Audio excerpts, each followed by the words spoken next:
Oke, jadi selamat pagi lagi ya. Kita mulai recording ya. Oke, jadi materi sudah saya upload dan video penjelasan juga sudah ya, masih tentang classification. Di sini saya menjelaskan detail tentang, confusion matrix ya. Jadinya, mungkin ini ya, apa namanya, apa mungkin nanti TA-nya gitu ya, baik itu arahnya ke algoritma atau sebagainya gitu, mungkin apa namanya, yang benar-benar algoritma gitu misalnya nanti, saya berharap, ini ya, mungkin confusion matrix ini bisa membantu nanti untuk, apa namanya, ini ya, di bab 4-nya gitu ya. Karena, apa namanya, kalau saya biasanya dapat nguji yang lab 1 biasanya, saya suka nanya tentang ini gitu kan, dan juga, apa ya, itu lagi ya, jadinya, kalau output-nya cuma akurasi gitu kan ya, jadinya, tidak tahu masalahnya di mana gitu kan sebenarnya ya, apalagi kalau multiple, label gitu di sana ya, gitu. Ya, seperti ini ya. Jadinya saya kasih penjelasan lumayan panjang ya, harusnya saya pisah 2 itu ini ya, apa namanya, penjelasan teori sama kodenya, jadi total jadi ini ya, jadi 40 menit videonya ya, videonya cukup lama gitu ya. Seperti itu jadinya bisa di ini ya.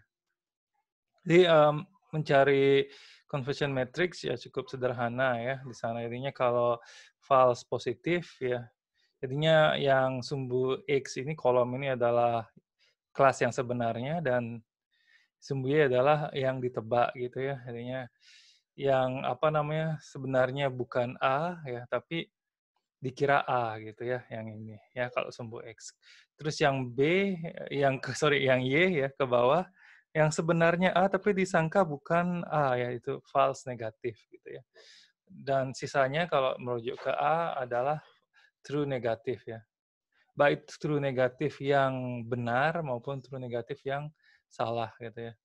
Ini true negatif yang benar tuh ditebak B dan memang B, ditebak C dan memang C, ditebak D dan memang D gitu, dan yang lainnya itu. Tapi bagi A, ke-9 kolom ini adalah sama-sama, true negatif karena nggak ada hubungannya dengan dia gitu ya, nggak ada hubungannya dengan dia. Karena ditebak bukan A dan memang bukan A, eee gitu aja logikanya ya, di sini bisa dilihat itu. Dengan memahami konsep ini, kalian bisa menghitung true, positif, negatif, dan lain-lain, dan bisa, ini ya, menghitung precision, recall, sama F1 score di sana ya, gitu. Oke, dan ini ya, apa namanya, akurasi ya berdasarkan matriks di sana juga gitu ya. Sehingga, selain itu, ini ya, bisa seperti codingan ini kita bisa tahu, label apa dan apa sih yang suka membingungkan gitu ya, bisa kalian lihat ya di sana. Bisa juga menggunakan, Seaborn ya, di sini saya kasih penjelasannya ya, seperti itu. Jadinya kalau yang kemarin, data yang kemarin yang akurasinya 1 gitu ya, datanya serapi ini ya, seindah ini gitu ya. Tapi kalau datanya seperti ini gitu ya, jangan harap bisa akurasinya tinggi ya. Apa namanya, algoritma secanggih apapun gitu kan ya, gitu ya. Mungkin kalau pakai SVM ya bagusan gitu ya, itu. Mungkin SVM saya jelasin juga di tempat lain karena kebetulan saya slide-nya ada gitu ya, biar nggak mubazir slide-nya ya, untuk mata kuliah yang lain sebenarnya gitu, tapi bisa digunakan ini. Karena mata kuliah itu saya nggak ajar lagi gitu ya. Oke, itu ya, intinya bisa kita buat seperti ini ya, intinya langsung bisa dicetak semuanya, ya. Kalau balance akurasi itu berdasarkan ini ya, apa namanya, confusion matrix ya, dari sana. Jadinya, rata-rata dari semua itu gitu ya, di sana bisa kalian lihat. Jadi, ini ya, saya juga jelasin di video bahwa akurasinya tidak terlalu naik, tapi bisa dilihat, tebakan terhadap D itu ya, meningkat gitu ya, walaupun B sama C-nya jadi 0 gitu. Ini selalu lihat yang diagonal ini adalah, true positif ya, true positif. 11.008 ini ya, seperti itu ya. Dan yang sumbu ini adalah false positif ya, false negatif ya, selalu begini. Ya, sisanya adalah uh, true negatif ya, seperti itu. Oke, itu barangkali ya. Terus saya ini tadi pagi sorry baru kepikiran ya ngasih tantangan lagi. Oh ya, poinnya berapa gitu saya lupa ya. Poinnya ini saya kasih ini juga ya. Poinnya ini ya, apa namanya? Plus 40 ya. Itu ya intinya tugas tantangan tambahan ya. Boleh dikerjakan boleh enggak ya. Ini udah berapa sih yang gini ya? Ya baru satu yang submit ya. Baru satu yang submit. Ya lumayan nambah 30 poin ya sistemnya gitu. Ya. Itu jadi boleh dikerjakan boleh enggak. Ini anggap ini ya, apa namanya kalau kita di kelas tanya jawab siapa yang bisa gitu, angkat tangan gitu ya. Karena kalau saya pikir-pikir kalau model gitu yang angkat tangan itu aja gitu kan ya. Tapi kalau jadinya yang sebenarnya tahu jawaban tapi malu gitu biasanya nggak mau jawab gitu kan ya. Jadinya saya kasih seperti ini gitu ya seperti itu. Oke. Itu kemarin di mata kuliah pemrosesan paralel termasuk bagus gitu ya. Jadinya yang upload emang itu saja gitu. Jadinya apa namanya yang upload sedikit, kadang-kadang untuk tantangannya agak susah gitu tuh berarti yang upload itu bisa menjaga rahasia gitu ya, tidak membagi-bagikan ke temannya. Itu yang sangat sportif sebenarnya gitu ya. Kalau yang buruk tuh kan mungkin satu upload, yang lainnya tiba-tiba langsung upload gitu kan ya. Itu sedikit kurang baik karena bisa jadi cuma copy paste gitu kan ya. Seperti itu juga ya. Jadinya benar-benar yang bisa ini baru ngupload gitu. Itu yang uh, sportif ya mungkin ya seperti itu. Oke, ada pertanyaan barangkali? Ya. Oke ya, jadinya ini boleh dikerjakan boleh enggak ya. Oke ya, itu ya untuk menambah nilai ya nanti kalau UTS. Nanti tugas wajib ada lagi ya. Tugas wajib ada lagi itu nanti saya kasih mungkin minggu depan ya, minggu depan seperti itu ya. Oke, ada pertanyaan barangkali sampai sana? Oh ya, soal ini ya, soal apa namanya itu, ini ya, apa namanya, perkenalan lab 2, ini ya, maaf ya, nanti saya posting juga di grup, jadinya diundur jadi jam 8 malam ya.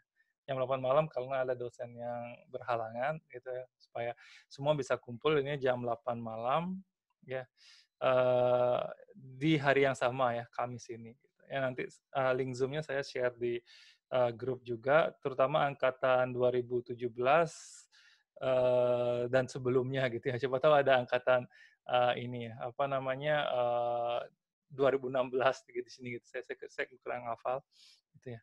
Tapi 2018 juga kalau misalnya sudah mulai mau memikirkan TA dan apa namanya ada ketertarikan ke bidang lab 2 gitu misalnya bisa ya. Jadinya nanti semua dosen lab 2 ya saya, Pak Agus, Pak Andi, Pak Aryan sama Pak Zaf di sana gitu. Jadinya menjelaskan topik yang sudah banyak ada sama topik yang kira-kira ke depan bagus nih kalau diangkat gitu. Terutama mungkin ini ya, Pak Agus mungkin yang banyak dapat apa namanya tren-tren di Korea sekarang kayak apa gitu ya seperti itu.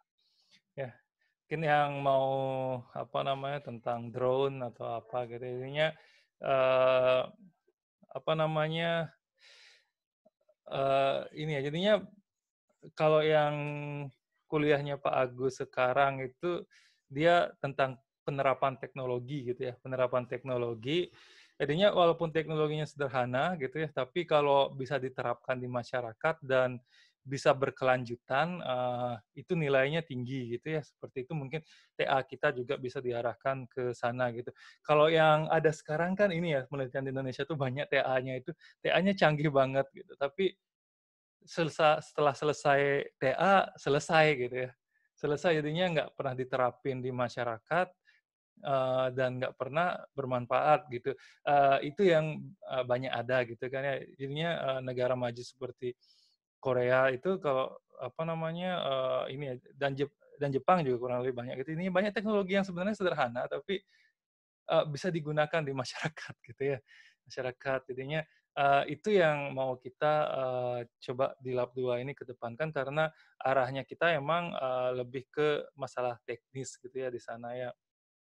Masalah teknis jadinya, di sana termasuk misalnya kayak jaringannya, terus, sumber energinya dan apa namanya, penerapan komputer seperti apa yang cocok untuk ini gitu kan ya, yang teknis-teknis seperti itu yang bisa kita, ini ya, apa namanya, bedakan dengan misalnya, lab lain gitu kan ya. Kalau misalnya jadinya, mungkin di lab 2 ini ya, walaupun sebenarnya saya juga ini ya, berangkatnya orang orang algoritma juga gitu ya. Saya baru S3 sebenarnya, baru ngotak-ngatik IoT dan lain-lain itu. Ya, apa namanya, di lab 2 mungkin kita bisa tidak terlalu fokus di algoritma gitu ya, tidak terlalu fokus di algoritma, tapi lebih ke penerapannya, misalnya kecepatan komputasinya gitu ya, misalnya ya. Jadinya misalnya deteksi wajah gitu sama-sama gitu, tapi kalau itu misalnya diterapkan beneran, bisa nggak sesuai fungsinya gitu ya, misalnya benar nggak bisa deteksi wajah dalam waktu sekian dan bisa nggak beroperasi 24 jam, nah, seperti itu yang gini, bisa nggak di apa namanya, kondisi cahaya seperti ini gitu misalnya, bisa nggak ditaruh di luar gedung gitu misalnya, yang seperti itu yang kita coba, ini ya, coba terapkan dan apa namanya, arahnya, TA Lab 2 juga nanti, ini ya, jadinya, berkelompok itu untuk menghemat, ini juga ya, menghemat misalnya kalau membuat alat itu bisa, eee, 1, 2 alat bisa digunakan, lebih dari 1 TA gitu kan ya, itu targetnya dan setelah itu bisa langsung, jadi ini ya, jadi apa namanya, dokumentasi nanti Pak Andi yang ini dokumentasikan itu. Jadinya IoT tahun lalu nggak kesampaian ya karena banyak kegiatan juga gitu ya, dan juga karena ini ya, ada pandemi itu ya sebenarnya, apa namanya, di sana yang mau dikedepankan di, lab 2 ini, jadinya yang penerapan yang nyata dan ada dokumentasinya gitu ya, arahnya sana. Oke itu jadinya, apa namanya, kalau di data mining sendiri ini juga nanti, ini ya mungkin di terakhir-terakhir saya mau coba masukin gimana sih ini ya, di IoT sebenarnya saya IoT tahun semester lalu saya sempat ngasih gitu ya, bagaimana menggunakan codingan-codingan ini menggunakan CGI gitu ya, CGI jadinya, berkolaborasi dengan PHP MySQL gitu misalnya atau PHP JSON gitu ya. Nah itu juga mungkin di terakhir-terakhir saya mau coba kasih sehingga, ini bisa diterapkan nyata untuk aplikasi web ataupun aplikasi, mobile gitu barangkali ya, jadinya bisa di sana gitu. Apa namanya, bedanya gitu kan ya pasti. Dan pasti kan nanti ini ya, apa namanya, rebutan masuk lab 1 gitu kan ya. Karena emang unggulannya di sana gitu, jadinya mungkin yang berpi jadi mau berpikir alternatif mungkin bisa, memikirkan, arahnya terapan yaitu di lab 2 gitu, barangkali ya. Itu saja mungkin dari saya. Jadinya, Kamis jam 8 ya, jam 8 malam, ya itu ya. Nanti, ininya. Oke, ada pertanyaan sampai sana tentang apa aja boleh ya?